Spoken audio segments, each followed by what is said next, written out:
தம்பி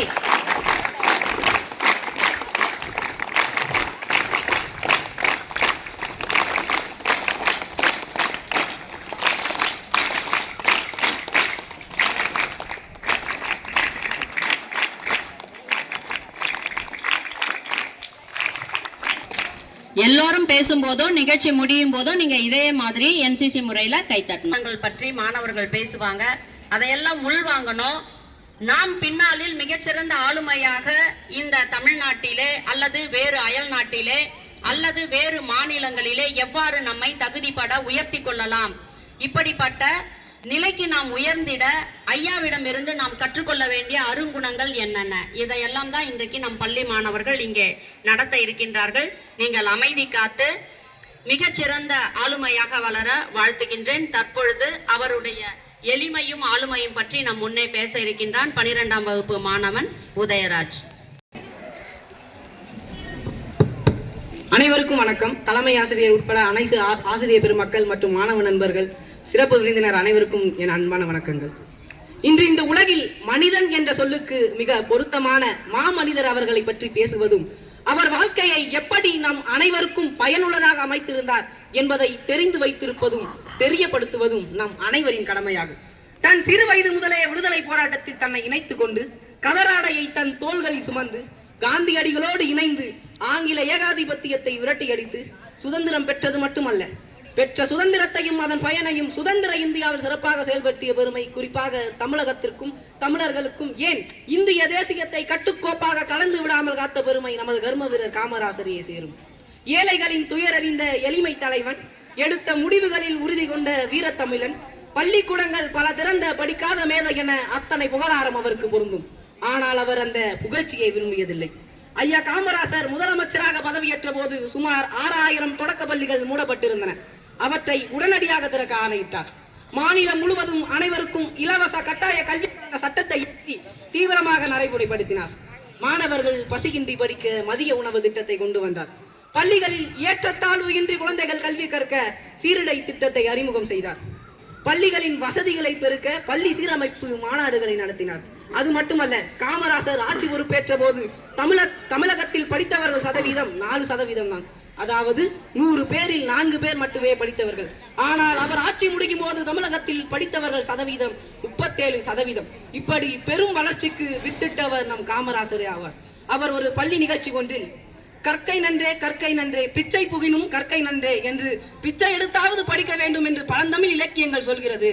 ஆனால் இந்த மாணவர்களை நன்றாக படிக்க வையுங்கள், இவர்கள் கல்விக்காக யாரிடமும் கையேந்த கூடாது, இவர்களுக்காக நான் கையேந்துகிறேன் என்று 6வது வரைமே படித்த காமராசர் அனைவரின் அறிவுக்கண் திறக்க அடிகோடிட்டார். ஐயா அவர்கள் எளிமையின் உருவம். அதனால்தான் அவர் ஏழைகளின் தலைவரானார். எளிமை என்பது ஏழ்மை அல்ல, எளிமை என்பது எல்லாம் உணர்ந்திருத்தல், தன்னை போல் பிறரை உணர்தல், எதற்கும் எல்லை இருக்கிறது என்பதையும் எது எல்லை இல்லாதது என்பதையும் உணர்ந்திருத்தல். ஆம், எளிமை என்பது ஞானம். பழந்தமிழ் இலக்கியங்களில் உண்பது நாளி உடுப்பவை 2 புறவும் எல்லாம் ஓரக்குமை என்ற புறநானூற்று பாடலின் பொருள், உண்பது ஒரு படி உணவு ஒரு நாளைக்கு, உடுப்பது 2 ஆடைகள் மட்டுமே, ஒன்று மேலாடை மற்றொன்று கீழாடை, அதுவே வாழ்க்கைக்கு தேவையான அடிப்படை, அது போக மீதமுள்ள செல்வங்கள் எல்லாம் இல்லாதவர்களுக்கு கொடுக்கப்படுவதே சிறந்தது என்ற தமிழ் குணமும் தமிழ் மனமும் தமிழ் மண்ணின் மனமாறா தவ புதல்வராக நம் ஐயா காமராசர் அவர்கள் இருந்தார். ஆம், அவர் மறைந்த போதும் அவரிடம் இருந்தது ஒரு கதர் சட்டையும் கதர் வெட்டியும் ரூபாய் 100க்கும் குறைவான பணமே இருந்தது. இத்தனைக்கும் அவர் 5 முறை சட்டமன்ற உறுப்பினராக இருந்தார், 4 முறை பாராளுமன்ற உறுப்பினர், 3 முறை தமிழக முதலமைச்சர், 14 முறை தமிழக காங்கிரஸ் தலைவர், 5 முறை இந்திய காங்கிரஸ் தலைவராக இருந்த போதும் எளிமை என்ற பாடத்தை நன்கு பற்றிருந்தார்.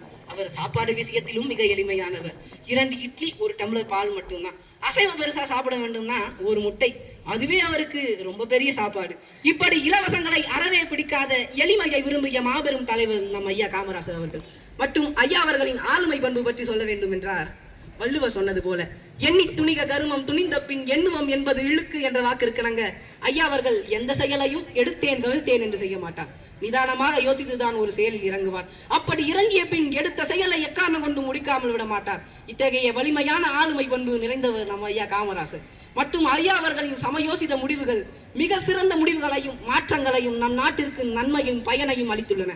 உதாரணமாக ஒரு சம்பவம், தமிழ்நாட்டிற்கு 10 சக்கர ஆலைகள் அமைக்க வேண்டும். ஆனா அதற்கான கருவிகள் எல்லாம் ஜப்பான் கம்பெனியிடம் உள்ளது. எனவே அதற்கான ஒப்பந்தம் கையெழுத்தாகும் முன் ஜப்பான் அதிகாரிகள் ஒரு சக்கர ஆலைக்கு 10% கமிஷன் தருகிறோம், அதை உங்க தலைவரிடம் சொல்லுங்க என்று சொல்ல காமராசரின் உதவியாளரும் இதை காமராசரிடம் தெரிவிக்க காமராசர் ஒரு சக்கர ஆலைக்கு 10% கமிஷன், அப்படின்னா 10 சக்கர ஆலைக்கு 100% கமிஷன், அப்படின்னா அப்ப ஒரு சக்கர ஆலையை எக்ஸ்ட்ராவா திறக்க சொல்லு என்று உத்தரவிட்ட எதற்கும் ஆசைப்படாத உத்தமர் காமராசரே ஆவார். அது மட்டுமல்ல, தன் கூட பணி புரிந்தவர்கள் அனைவரும் சாப்பிட்ட பிறகுதான் அவர் சாப்பிடுவார். ஒரு முறை ஒருவரை பார்த்து விட்டால் அவரை மிக துல்லியமாக நினைவில் வைத்துக் கொள்ளும் வல்லவராக காமராசர் இருந்திருக்கிறார். வெற்றி தோல்விகளை சமமாக எடுத்துக்கொள்ளும் குணம் கொண்டவர், எதிரிகளுக்கு கூட மதிப்பளிக்கும் மகத்தான பண்பு கொண்டவர். இப்படி எண்ணற்ற புகழாரங்களை கூட்டிக் கொண்டே போகலாம். காலங்கள் போதாது, காலங்களாலும் அவர் புகழ் என்றும் மாறாது. வாய்ப்பளித்த அனைவருக்கும் நன்றி. பெருந்தலைவர் அவர்களுக்கு நன்றி கூறுகிறேன். வாழ்த்துக்கள் உதயராஜ். உன்னை விட சிறப்பாக காமராஜரை எடுத்துரைக்க ஆள் இல்லை.